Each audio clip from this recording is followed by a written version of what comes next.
Diamond Engineering in Sheffield, home to two brand new steam locomotives under construction. It's April 2026 and it's the annual open day where there's huge excitement because both projects are really marching forward.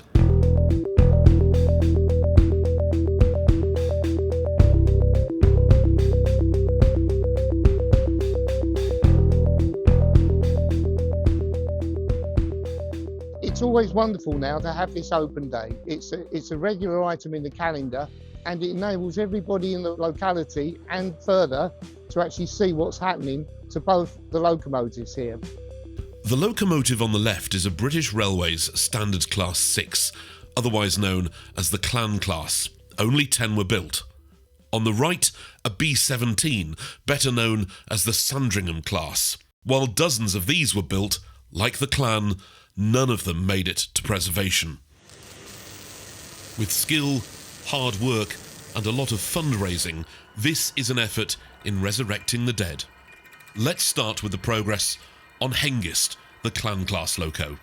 It's making good progress. We've got far more done than we had last year.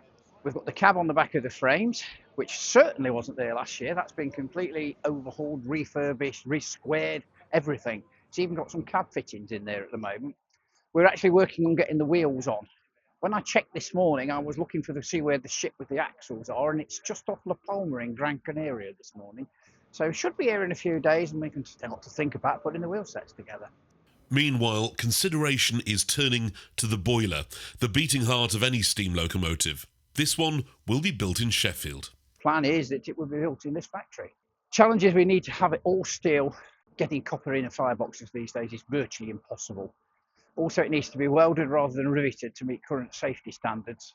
And we're going to put the boiler pressure up to 25 psi to 250 from 225, which gives us a bit more tractive effort. This is the front bogie. It's 85% complete as it stands. We do need to get 4 springs to do the horizontal centering gear. But when the loco goes round corners, they move and compress one way and stretch the other. And then when they go back straight, it brings the center slide back into the center position to keep the loco in a straight line. We're getting on really well. There's nothing we can't achieve, it's just raising the finance to do it. So if anybody's got a couple of £1 million to go one, I could easily spend it for them. The project is going extremely well. We're making fast progress now. The most visible change is significant. Now we've got the face of Spirit of Sandringham. Last year we only had the wrapper and we had the smokebox components down below. This time, over the last few weeks particularly, we've been working to put everything together. It was extremely complicated. Obviously, we had to take it into the fabrication shop and they had to rotate it and get it in the right angles. So we've had extra rings added. We've had the ring seal welded in and then, of course, the door and everything mounted. So it's all now ready for just some of the internal components. The other big thing this year is the cab. At this time last year, we hadn't even started this, but we've taken the LNER drawings and you can see that in the last few months, we're making significant progress. It's not yet finished, but you can actually see we've had the number painted just temporarily. We decided to bring it up half complete because we wanted people to see the progress that we've made, and in particular, that wonderful Gresley curve that you get at the base of the cab.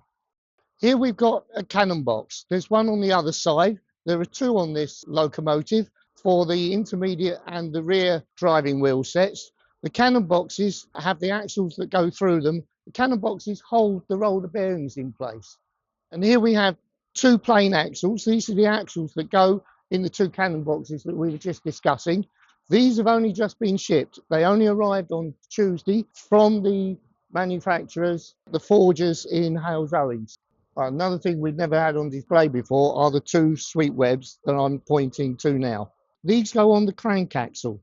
So these are on the front driving wheels sets. These help transfer the power from the middle cylinder to the front wheel set. One of the things to note is that they are fully machined, but they don't look as shiny as you might expect because they've already been coated in anti-corrosion protective paint. They actually weigh 500 kilograms each. We're now building up a collection of all the parts we need for 3 complete wheel sets. Up until now, it's just been a chassis with some components underneath.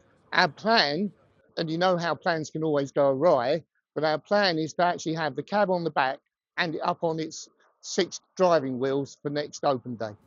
The progress is clear to see, but this open day is tinged with more than a little sadness. A key player from each group has sadly passed away in the last few days. Brian will be remembered because he started the trust in 2011. He's been at the head of it until only a few weeks ago, and he certainly drove this project extremely well. He was a very easy guy to get on with, very personable, but also he knew his engineering and he knew where he wanted to go. This locomotive now will be his legacy. We do miss Jeff. Unfortunately, both ourselves and the V17 guys have lost our chief engineers within a week of each other, which is really sad. It's going to make it a little strange today. It's the first time we've ever done an event without Jeff and without Brian.